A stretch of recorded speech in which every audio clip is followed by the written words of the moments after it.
అందరికీ నమస్కారం. Welcome to hit TV. ధర్మ మార్గం విత్ కౌసల్య కార్యక్రమానికి స్వాగతం.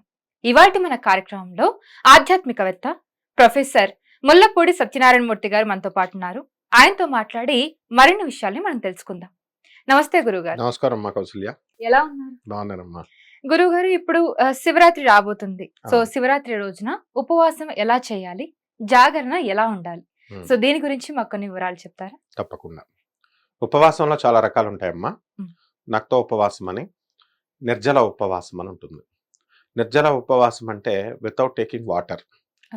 ఎవరైతే పేషెంట్స్, ఓల్డ్ ఏజ్ పీపుల్, చిన్నపిల్లలు ఉంటారో అటువంటి వాళ్ళకి ఎగ్జంప్షన్ ఉంటుంది. మిగతా వాళ్ళంతా కూడా మార్నింగ్ నుంచి ఇంకా మర్నాడు రాత్రి 12 దాటిపోవాలా. సో అంతవరకు కూడా మంచినీళ్ళు కూడా తీసుకోకుండా ఉండేవాళ్ళు ఇది మొదటి ఉపవాసం, నిర్జల ఉపవాసం అంటారు. దీని ఇన్ జనరల్ ప్రతి ఏకాదశికి కూడా మనము ఏ ఆశ్రమాన్నైనా తీసుకోండి, అక్కడ ఇంచుమించు ప్రతి ఆశ్రమం కూడా ఇలాగే పాటిస్తారు. ఇక రెండవ ఉపవాసము, అది మనం చిన్నప్పుడు చేసే ఉపవాసాలు. అదేంటంటే మధ్యాహ్నం భోజనం తింటాము, సాయంత్రం ఏమో టిఫిన్ తినాలి కదా, భోజనం సైజులో టిఫిన్ తింటాం. సో అలా కాకుండా వీళ్ళు ఏంటంటే మార్నింగ్ మనము ఏదో మిల్కో ఏదో తీసుకొని తర్వాత మధ్యాహ్నం భోజనం చేసి సాయంత్రం ఏదో ఎంప్టీ స్టమక్ ఉంచాలి అన్న ఉద్దేశంతో సాయంత్రం కొంచెం తీసుకోవాలి, లైట్ ఫుడ్, లైట్ టిఫిన్. ఇది రెండో రకం ఉపవాసం.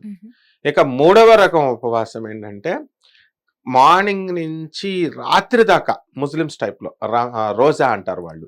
వాళ్ళు ఏం చేస్తారంటే తెల్లవారుజామున మార్నింగే బిర్యానీ తినేస్తారు. వాళ్ళు తినేసి సాయంత్రం అంతా రాత్రంతా ఉన్న తర్వాత మళ్ళీ చంద్రుని చూసిన తర్వాత అప్పుడు తింటారు. మనం హిందూయిజంలో మనం ఏం చేస్తామంటే మార్నింగ్ నుంచి ఏం తినకుండా రాత్రి చంద్రుడిని చూసిన తర్వాత పూజ అంతా అయిన తర్వాత చంద్రుడిని చూసిన తర్వాత అప్పుడు మనము భోజనం చేస్తాం. సో ఇవన్నీ కూడా ఉపవాసాలే. అయితే యాక్చువల్ ఉపవాసము అంటే అర్థం ఏంటంటే భోజనం ఎంప్టీ స్టమక్తో ఉంచడం అని కాదు. అంటే దగ్గరగా, వాసము అంటే నివసించుట. అంటే ఆ రోజు శివరాత్రి రోజున టోటల్ 24 hours కూడా 24/7 మన మనస్సు శివుడి మీదే ఉండాలి. మిగతా ఏ విషయాల మీద పెట్టుకోకుండా ఉంటే దానికి ఎక్కువ ఫలితాలు ఇస్తుంది. నెక్స్ట్ ఇదొకటి. నెంబర్ 2, మీరు అడిగినట్టుగా ఈ జాగరణ అనేటటువంటిది. జాగరణ ఎందుకు చేయాలి అంటే అవేకెన్ స్టేజ్లో ఉండమని. అవేకెన్ స్టేజ్లో ఉండమంటే అర్థం ఏంటి, మన కాన్షియస్నెస్లో మెలకుగా ఉండరా నాయన అంటే మనం ఏం చేస్తామంటే రాత్రి అంతా కూడా నిద్రపోకుండా పడుకుంటూ చిట్ చాటింగ్, కబుర్లు చెప్పుకుంటూ ఉంటాం, లేకపోతే సినిమాలు చూస్తూ ఉంటాం. రెలవెంట్ సినిమాలు చూస్తే పర్వాలేదు, ఎన్టీ రామారావు గారు వేసిన భూ కైలాస్ ఇలాంటి సినిమాలు చూస్తే నో ప్రాబ్లం. అలా ఆధ్యాత్మిక కార్యక్రమాలు కాకుండా మామూలుగా రొటీన్గా చూసి వాళ్ళ మైండ్లో ఉన్నది ఏంటంటే ఇప్పుడున్న ప్రజెంట్ యూత్కి మిస్కన్సెప్షన్ అయిందనమాట. అదేంటంటే ఓన్లీ మెలకుగా ఉండాలేమో అంతేనేమో అని. అది కాదు అక్కడ అర్థం. మనల్ని మనము ఆ రోజు మేల్కోవాలా. అదే రమణ మహర్షుల వారు చెప్తారు.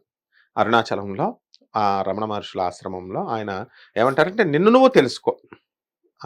ఏ స్వామీజీ అయినా, ఆనందమూర్తి అయినా, ఆనంద మార్గ అయినా, పరమహంస యోగానందజీ, యోగదా సత్సంగ్, వీళ్ళు ఎవరు చెప్పినా అదే. సో మనల్ని మనం తెలుసుకుని కాన్షియస్గా ఉన్నట్లయితే మనల్ని మనము మర్చిపోయి ఉన్నామన్నమాట.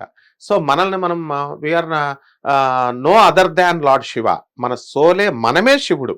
అంటే మనల్ని మనం మర్చిపోయాము. సో ఈ యొక్క స్పృహను తెచ్చుకోమంటాడు. ఎప్పుడైతే ఈ కాన్షియస్నెస్ తెచ్చుకున్నామో this is the actual meaning of జాగరణ.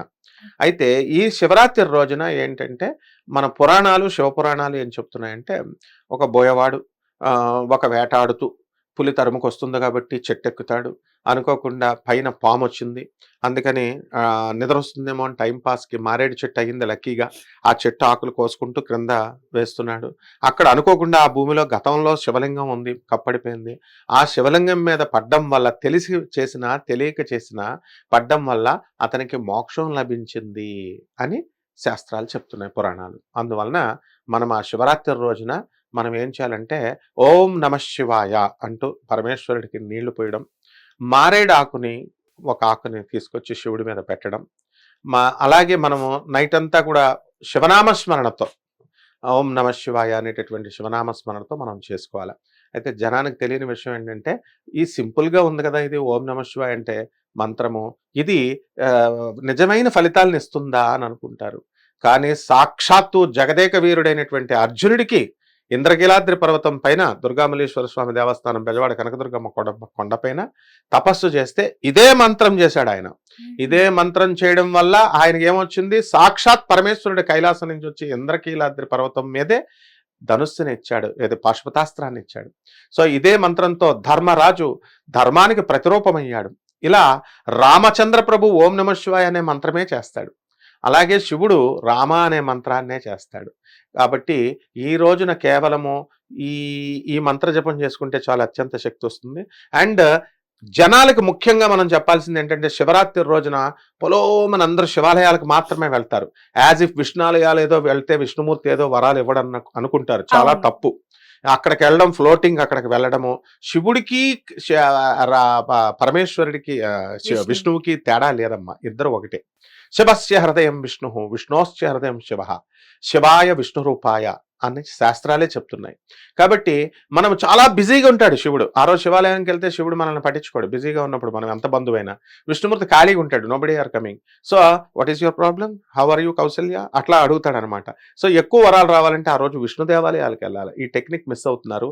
అనవసరంగా అందరూ కూడా శివాలయాలకే వెళ్తున్నారు, రష్ని ఎక్కువ క్రియేట్ చేస్తున్నారు. కుంభమేళాలో మొన్న ఎంతమంది చచ్చిపోయారు? సో దానికి వెళ్తూ ఢిల్లీలో మొన్న ఎంతమంది చచ్చిపోయారు? 20 మంది. సో ఇలాంటి రష్ని మనం క్రియేట్ చేయకూడదు. ముసలి వాళ్ళని, వికలాంగుల్ని, చిన్న చిన్న పిల్లలు, వాళ్ళందరినీ కూడా ఈ రష్ వల్ల తొక్కేస్తారు. శివరాత్రి రోజున వెళితేనే పుణ్యం వస్తుందని అనుకోకూడదు, తర్వాత అయినా వెళ్ళొచ్చమ్మా. ఈ ప్రికాషన్ని ముందుగా మనము పాటించాలి. ఈ రకంగా కనుక శివరాత్రి రోజున ఇంట్లో తల స్నానం చేసుకొని మన పాపాలన్నీ కూడా పోయినాయి, నదీ స్నానం చేయడం అనే భావనతో మనం ఈ జాగరణ, నువ్వు చెప్పిన ఉపవాసాలు చేస్తే డైరెక్ట్ కైలాసం, అందులో ఏ డౌట్ లేదు. ఎవరికైనా రాకపోతే నేను బాండ్ పేపర్ మీద రాసిస్తా. థ్యాంక్ యూ సో మచ్ గురువు గారు. ఎన్నో విషయాల్ని, ఎన్నో సందేహాల్ని క్లారిఫై చేశారు. Thank you so much. Thank you అమ్మా. చూసారు కదండి, ఇది వాటి మన కార్యక్రమం. మళ్ళీ ఇంకొక మంచి కార్యక్రమంతో మళ్ళీ మీ ముందుంటాను. Thank you so much for watching and keep watching Hit TV for more updates. Hit TV app, ఇందులో short news, live news, entertainment shows, movies, digital magazines తో పాటు మీ జిల్లా వార్తలను కూడా ఫ్రీగా చూడొచ్చు. అంతేకాదు, కేజీ నుంచి పీజీ వరకు విద్యార్థులకు స్కాలర్షిప్ కూడా అందిస్తున్నాం. ప్రతి వారం 10 మందికి లక్కీ డ్రా ద్వారా ఒక్కొక్కరికి 10,000 రూపాయలు అందిస్తున్నాం. ఇంకెందుకు ఆలస్యం, వెంటనే హిట్ టీవీ యాప్ ని డౌన్లోడ్ చేసుకుని ఫ్రీగా ఎంటర్టైన్మెంట్ పొందండి. Hit TV app. Hit TV app. Please download hit TV app. Hit TV యాప్ని ఫ్రీగా డౌన్లోడ్ చేసుకొని ఎంజాయ్ చేయండి. మీకు నచ్చిన ఎంటర్టైన్మెంట్ కోసం హిట్ టీవీ యాప్ ని ఫ్రీగా డౌన్లోడ్ చేసుకొని ఎంజాయ్ చేయండి. హిట్ టీవీ యాప్ని డౌన్లోడ్ చేసుకుని ఆస్వాదించండి, ఆశీర్వదించండి. ఇంతమంది సెలబ్రిటీలు హిట్ టీవీ యాప్ ని డౌన్లోడ్ చేసుకోండి అని చెప్తున్నారంటే ఎంత మంచి యాప్ ఆలోచించండి. అమెరికా అమెరికా అమెరికా అమెరికాలో చదవాలనుకునే వాళ్ళకి విశ్వసనీయమైన పేరు మన శౌర్య కన్సల్టెన్సీ. UK లో 1 year masters. UK లో 1 year masters. 2 years work permit up to 5 years visa. Contact Saurya Consultancy. Contact 89851 89851.